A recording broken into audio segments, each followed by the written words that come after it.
Na juma hili katika mzozo unaoendelea baina ya Urusi na Ukraini, pasina shaka umekuwa na pilika za hapa na pale, ambapo kumekuwa na mazungumzo yakiendelea kusitisha vita baada ya makubaliano kati ya Ukraini na Marekani, lakini pia wakiendelea kumshawishi Urusi kukubali yale maridhiano ya siku 30 pasina shaka, ambapo Urusi bado inatia ngumu, tunaweza kusema hivyo.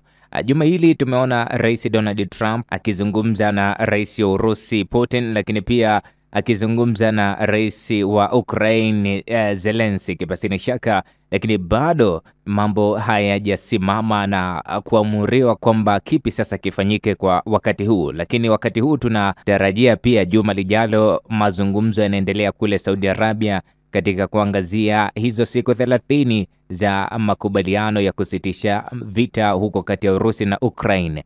Mimi kwa siku hii ya leo nimemwalika mchambuzi wa siasa za kimataifa kutoka hapa nchini Tanzania, Ibrahim Rabi, ili kufanya utondoti zaidi juu ya hili. Na kwa kuanza tu, ningependa kufahamu Ibrahim Rabi, katika mazingira ambapo Urusi inaonyesha nia ya mazungumzo lakini haitaki kuondoka kwenye maeneo ya Ukraine ilionayo, je, kuna uwezekano wa kupata amani ya kweli bila haki kurejeshwa kwa Ukraine? Ni vigumu kutabiri hapa nini kitatokea, lakini tunaweza tukabaki kuishi kwenye historia ambayo tumekuwa nayo kati ya hizi pande mbili, kwa sababu zimekuwa kwenye vurugu ya muda mrefu. Si kuwa wameanza mwaka 2022 au wamekuwa kwenye matatizo toka kuvunjika kwa kile kinaitwa Soviet mwaka 91. Walikuwa kwenye matatizo, lakini wakaingia kwenye mgogoro mkubwa wa mwaka 2014 baada ya Crimea kudondoka. Kwa hiyo wameishi kwenye hilo kwa miaka 8, vurugu za mashariki, lakini wakaingia kwenye vita kamili mwaka 2022 mpaka sasa tunashuhudia hili. Ni vigumu sana kuhisi kuwa kunawezekana kukatokea amani ya kudumu, kwa sababu anachokifanya Urusi ni kama vile ameweka mtego ambao vyovyote vile Marekani ameishaingia kwenye huo mtego, kwa sababu Marekani ameziba masikio kusikiliza kuhusu kile ambacho Ukraine wanasema dhamana ya usalama. Marekani hataki kukisikia hiyo kitu, inaitwa dhamana ya usalama. Ni kitu ambacho huenda Urusi akakitumia baadaye dhidi ya, kwa sababu amekuwa akitumia hilo, na Ukraine wanafahamu kuwa hali itakuwa hivyo, lakini hawana cha kufanya kwa sababu serikali iliyoko Marekani hivi sasa haiko upande wao. Okay. Shukran. Na kutokana na hilo ambalo umesema kwamba Marekani pasina shaka imeonekana kuegamia zaidi kwa Urusi, kwa kuwa Rais Zelensky amesisitiza kuwa hatojadiliana chochote kinachohusu kupoteza ardhi ya taifa lake. Je, hii ni dalili kuwa mazungumzo haya hayawezi kuzaa matunda bila mabadiliko ya msingi kwenye msimamo wa pande zote hizo mbili? Ukraine walishabadili msimamo wao kuhusu hilo na walishakubaliana, isipokuwa Urusi ndio hakubadili msimamo wake, na alizungumza kuhusu hilo kuwa hatofanya makubaliano kwa mjadala wowote kuhusu ardhi yake inayokaliwa kule Kursi. Kwa hiyo Urusi haibadili msimamo wake na hataki kuwa ardhi ya Kursi iliyopo kuwa sehemu ya majadiliano ambayo yanayokuja.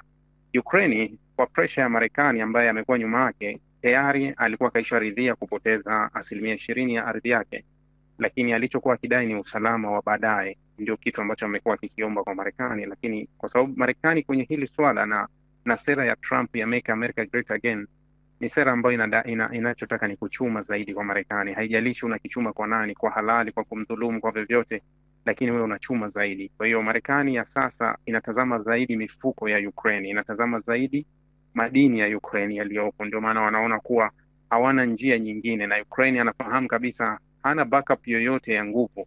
Kwa hiyo ni kama vile ameamua kufunika kombe ili lipite na liendelee. So kusema kuwa kuna dhamana ya usalama au kusema kuwa hii inaweza ikawa amani ya kudumu, siwezi kuweka mstari hapo. Naweza nikaipa asilimia ndogo, ila naweza nikaona utulivu wa muda ambao unaweza ukatokea kwa miaka kadhaa, lakini na tegemea mbeleni kutakuja hali kuvurugika, kwa sababu msingi wa utulivu uliowekwa sio halisi. Ni kipi hasa ambacho kitaifanya Urusi sasa kubali nayo kubadilika, walao kukubaliana kile ambacho kinatakiwa kama Marekani ambavyo inataka? Urusi ana madai mengi ambayo tayari yamekwisha kubaliwa na Marekani na hawezi kuendelea kushusha, kwa sababu kwenye hili tayari Marekani yuko upande wa Urusi na amekuwa hapingi mara kadhaa kile anachokisema. Zelensky alipozungumza kuhusu suala la usalama wa nchi yake kwanza, alizua mgogoro mkubwa sana pale Marekani na akaondoka akiambiwa aombe radhi na mambo mengine yaliyoendelea, watu wote waliona. Lakini mazungumzo ya Zelensky na maafisa wa Marekani yalitoka na jibu la kuwa wanahitaji usitishaji kamili wa siku 30, jambo ambalo Urusi hakukubaliana nalo moja kwa moja, akakubali kwa vifungu, na hakuna pressure yoyote ya Marekani ambayo amelazimisha kuishinikiza Urusi kuwa ni lazima ukubaliane kile tulifanya huku. Lakini kama ingekuwa kinyume chake, Marekani angechukua hatua kwa Ukraine kutaka kuiadhibu kama alivyofanya kuiadhibu Ukraine kwa kukata usaidizi wa kijeshi, akakata mawasiliano ya kijasusi, akakata kila kitu, kuipa shinikizo, lakini kwa Urusi hafanyi. Kwa hiyo kwenye hii mechi au kwenye hii suluhu ambayo inakuja kutokea, Urusi atapata na kupata na kupata kwa vyovyote itavyokuwa, kwa sababu Marekani anataka afunike, amalize, achote madini, akae pembeni, haijalishi Ukraine wanawaza nini. Tunafahamu Urusi inadhibiti eneo la Zaporizhia ambalo ni eneo la Ukraini pasina shaka, ambalo lina vinu vikubwa vya nyuklia lakini pia mifumo ya mafuta. Sasa kama eneo hilo litasalia katika mikono ya Urusi, linaweza kuathiri vipi ukuaji wa uchumi hasa kwa taifa la Ukraine? Hivyo ni vitu vya kawaida ambavyo huwa vinaletwa kwenye mazungumzo. Kwenye meza ya mazungumzo mambo yote yataangaliwa yenye umuhimu kwa nchi na uchumi wa nchi. Kwa hiyo wanaweza wakafikia tu makubaliano kuwa Zaporizhia pia kuna kinu cha nyuklia kikubwa ambacho kinazalisha nishati na kinatumia kwa Ukraine. Hata Urusi wenyewe wanatumia, kwa sababu ni moja ya vinu vikubwa zaidi Ulaya na kiko chini ya control ya Urusi. Awali Urusi alipokonywa, lakini akaja kukichukua baadaye. So haya ni mambo ambayo sio kuwa yanaweza yakatoka moja kwa moja, yanaweza kuletwa kwenye meza. Katika meza kunakuwa kuna vifungu vingi ambavyo vinajumlisha maongezi. Kwa hiyo hata hili pia na lenyewe litawekwa kwenye meza, na wanaweza wakazungumza wakajua jinsi gani Ukraine bado wanaweza kuendelea kutumia kinu cha nyuklia au kutumia viwanda vya kusafisha mafuta ambavyo vimekuwa pale, au kwa kiwango gani, lakini lazima yatawekwa kwenye meza. Na asante sana. Na kwa kuhitimisha tu, pasina shaka, kwa mujibu wa chombo cha habari cha Al Jazeera, Machi 19 mwaka huu kimeandika kwamba kuna mazungumzo ambayo wanaita Black Channel Diplomacy ya siri pasina shaka yanaendelea mjini Geneva. Je, mazungumzo haya ya siri yanaweza kuwa njia pekee inayoweza kuleta suluhu ya haraka ukilinganisha na majukwaa ya uwazi ambayo yamekuwa yakifanya kidiplomasia? Sio rahisi, kwa sababu ni pande mbili ambazo zimekuwa haziaminiani kwa kiwango kikubwa. Kwa hiyo sioni kama kuna mazungumzo yoyote ambayo yanaweza yakaendelea chini kwa chini yakaja na yakakubaliwa, isipokuwa madai ya pande zote mbili yako wazi sana. Urusi anachokidai kiko wazi, Ukraine anachokidai kiko wazi. Kwa hiyo ni kwenda kushughulikia madai ambayo yanajulikana, ambayo yamekuwa wazi zaidi.